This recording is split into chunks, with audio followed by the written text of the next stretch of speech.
uwepo wako ushuke. Achilia kibali, achilia neema, ninapoimba uwepo wako ushuke. Kama dhabihu, sadaka iliyo hai, rehema zako Bwana ziwe juu yangu, mkono wa huruma najitoa kwako Bwana, kama dhabihu, sadaka iliyo hai, unitumie. Rehema zako Bwana ziwe juu yangu, mkono wa huruma unishukie. Ulieteswa Bwana kwa ajili yangu, acha nafsi yangu iwe makao yako. Natamani nikuone uso kwa uso, ili nikueleze kwa kinywa changu jinsi wewe Mungu ulivyo mwema, jinsi wewe Mungu ulivyo mkuu. Nitumie kama chombo, nitangaze wema wako, dunia itambue wewe ndiye Mungu. Nitumie kama chombo, nitangaze wema wako, dunia itambue wewe ndiye Mungu. Najitoa kwako iliyo hai, sadaka iliyo hai, rehema zako Bwana ziwe juu yangu, mkono wa huruma unishukie. Najitoa kwako kama dhabihu, sadaka iliyo hai, rehema zako Bwana ziwe juu yangu, mkono wa huruma unishukie. Uniahidi Bwana hautaniacha hata nipitie bonde la mauti. Wewe sio mwanadamu, badilisha mawazo. Ukiahidi Yesu lazima utimize. Kama najitoa sadaka iliyo hai, rehema zako Bwana ziwe juu yangu, mkono wa huruma unishukie. Najitoa kwako kama dhabihu, sadaka iliyo hai, unitumie. Rehema zako Bwana ziwe juu yangu, mkono wa huruma unishukie. All right. Well, her name is Purity Mwanza, and she joins us here now on Rauka. Karibu sana to the show. Thank you very much. Great to have you here. And we want to get to know her just a little bit here on this segment today. As Ken did mention earlier, today we are giving a platform to some of our uprising musicians here in the country. And we're excited to have Purity here with us. She hails from Machakos. Na tutakuwa tunangoja hizo salamu za huko Machakos. Maembe umebeba? The season is over. Imagine. Yeah. Haukubakisha hata kidogo? Ijabaki, lakini labda tukiangalia kwa miti tuweza pata kiasi. Tukiangalia kwa miti. Tuchunguze yaliyobaki. Okay. Well, tell us a little bit about yourself, Purity. Purity Mwanza. As you said, I come from Machakos. I'm born again, and I really love the Lord as my personal savior. Okay. Yeah, I got born again when I was a little girl in class 2.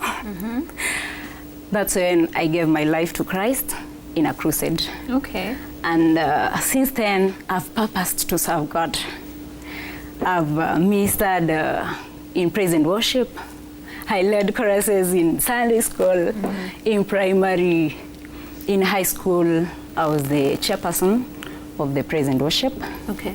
Then in college, I joined the Nyanza evangelistic team. Ulienda Nyanza? Nilienda Nyanza. So I ministered with the team, Mwanza evangelistic team. I also joined their praise and worship. Okay. Finally, by then I got married in Kisumu. Oh. Yeah. To a Luo guy? Yes. Wow. Yeah. So what's your Luo name? Ken is looking excited.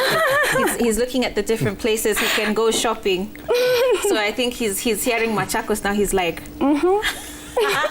My real name is Atieno. Atieno. I'm told I'm Nduko, and Nduko in Ukambani means born in the evening or at night. Okay, yeah. So I was told in Lowland, I'm Atieno. That's what my father-in-law calls me. Atis. Atis. Lazima uchome. Huku si Ramogi, huku ni Citizen.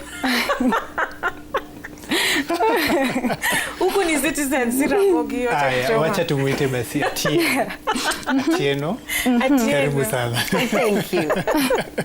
Anyway, Atieno, Purity Nduku. Yeah. You have a bit of a testimony, actually. God healed you from a serious illness. Tell us at what point was that in your life? What was happening?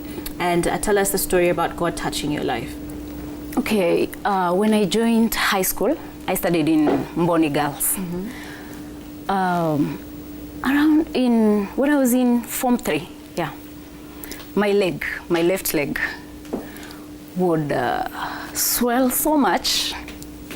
Actually, it started with me fainting, and I was taken to the hospital, and it took me almost 7 hours before I could come back to my senses. Then after that, my leg could swell. I had to go home during most of the times the semester. Did they say what it was? No. I could go to the hospital. I remember I was admitted in Bishop Kyoko in Machakos, but nothing was found.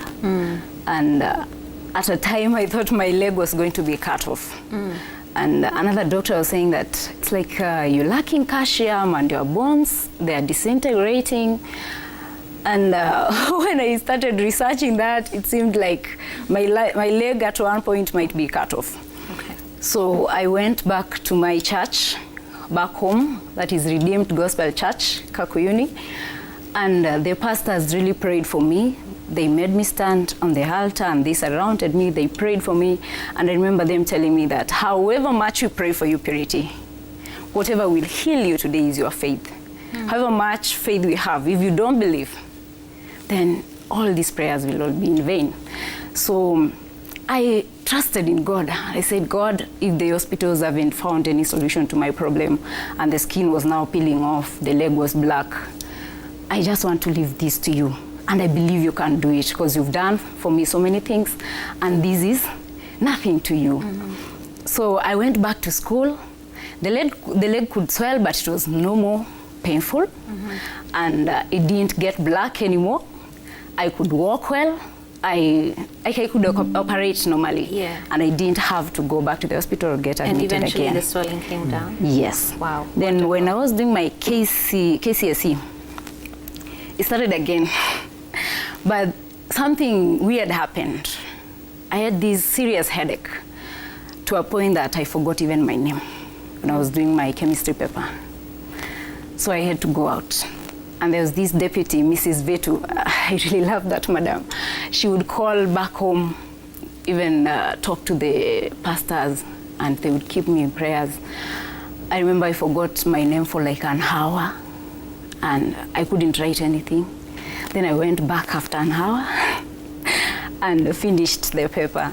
And funny enough, I still scored an A plane in chemistry. Actually, I got an A plane overall. Yeah.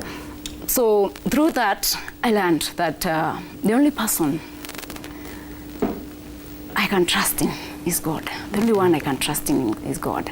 And if I lay all my burdens to Him, He shall surely offload them. I think that's a great testimony, even just the reminder that, you know, people can be praying for us, they can be laying hands on us, they can wish us well, but there is a point that our own faith does have to kick in. Yes. And it seems that you were tested again, because you say that you have a son, you're married and you have a son, and you say that his life as well is a miracle. Explain that briefly. Okay, when the way I knew I was expectant, I was, let me just say, I had heavy bleeding. So I went to the hospital to check what was wrong with me. And that's when the news was broken to me that I'm expectant. But then I asked, and is this normal for expectant ladies? I was told no. So I was referred to Moi Referral Hospital.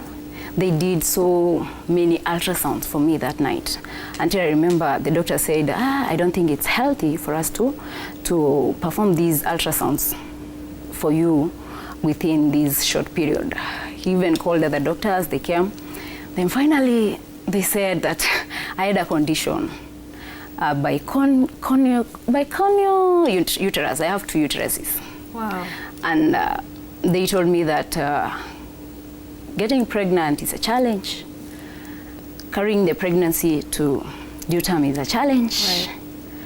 So it was a threatened, they called it threatened abortion. So they told me that my life was at risk because I could get infection, I could lose the baby, and I could also person if I'm not careful. And at that time my husband was not around. He was in Netherlands. So like all these news I'm getting on your own. On my own, and I also don't know how to relay them to him now that he's not around. So they advised me that it would be good to terminate the pregnancy for my own security. But then I also went back to my knees. I was like, God, you've done so much for me since I was a little girl. And all the difficulties I've ever faced, I've always brought them to you. And you've always tackled them for me. Then what is this? Okay, being pregnant, and I was a student at that time, so how can you, how can I be expected, and then I'm told at the same time that this child has to be flushed? Then I said no. I said, God, the doctors have their say, but you also have your say. So I'm not going to follow the doctor's say, but I'm going to follow your way. And I didn't go for those procedures. So I was given a 3-month bed rest. I also didn't take it. I went back to school. Then when I started doing a bit of a stubborn one, aren't you? Yeah, because I knew God is on my side, and there's that kind of peace that you feel when God is in control. So I had that peace of mind, and I knew God is in control, and whatever anyone or any doctor says, when God is in control, they don't have any control over the situation. So I just stayed. The pregnancy got normal, but then I was told that I have to go at around 7 months because of the size of the uterus, I couldn't carry it to full term. Right.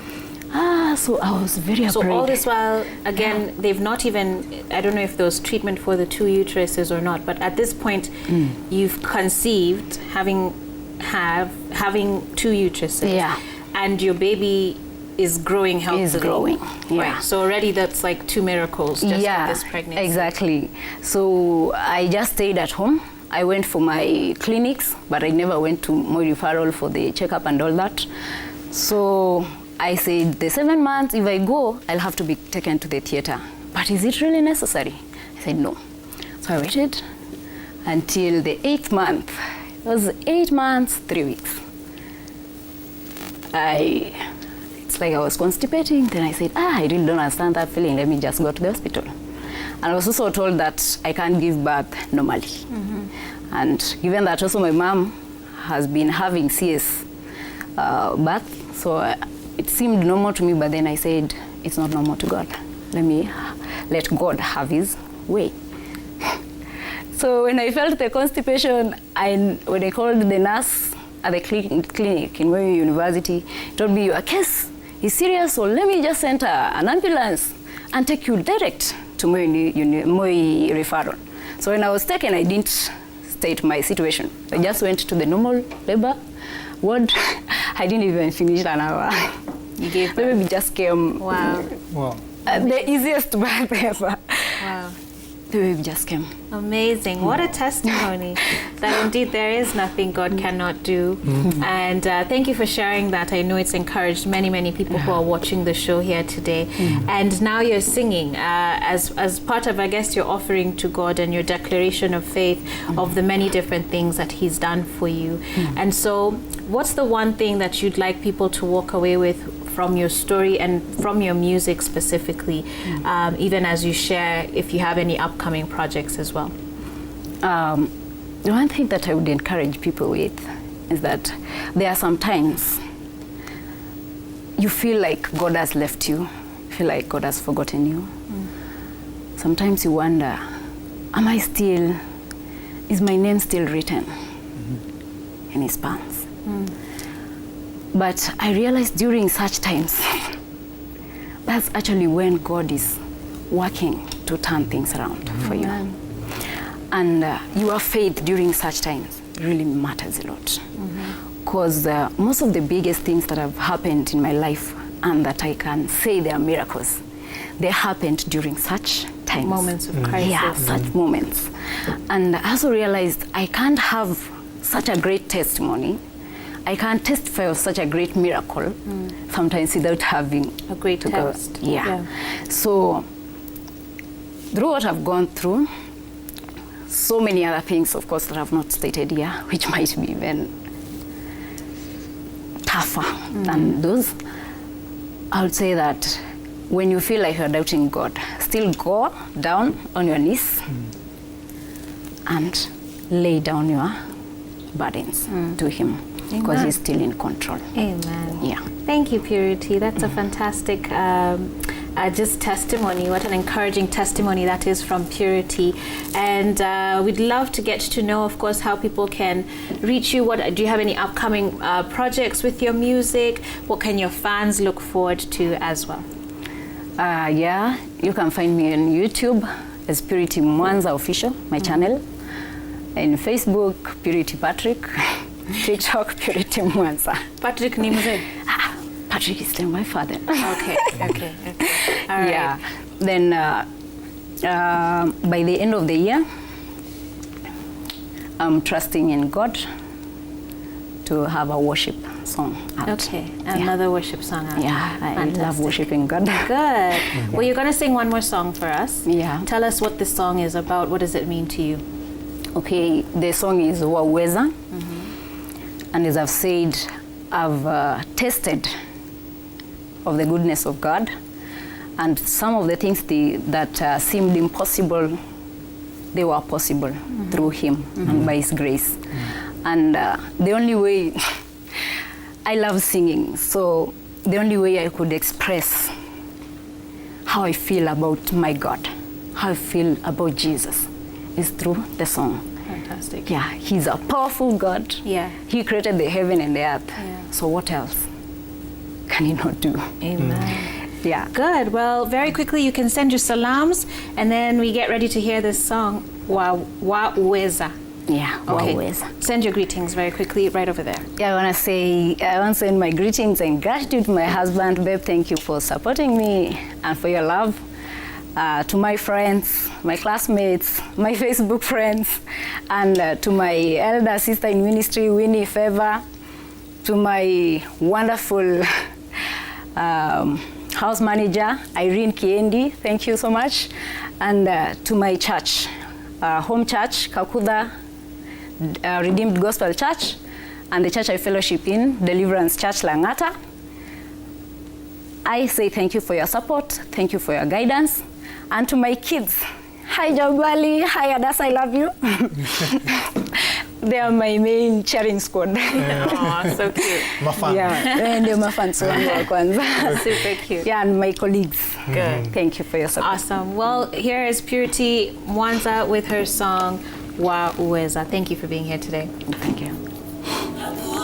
Jina lingine kama lako.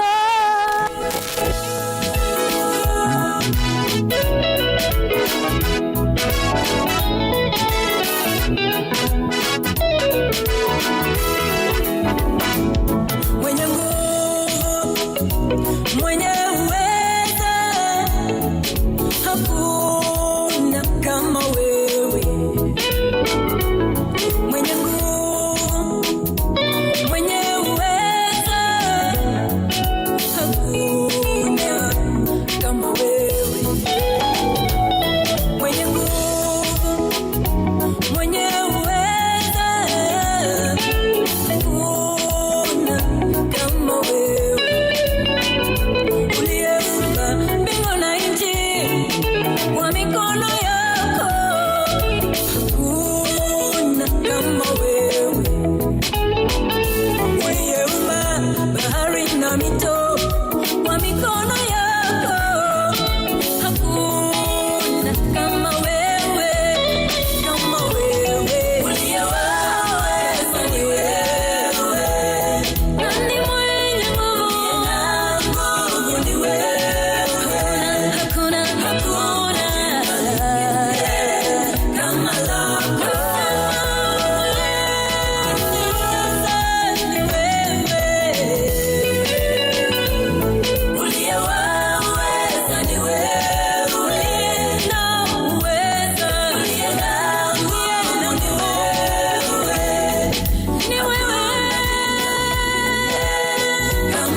mikono tunainua kwako, sifa tolete sote.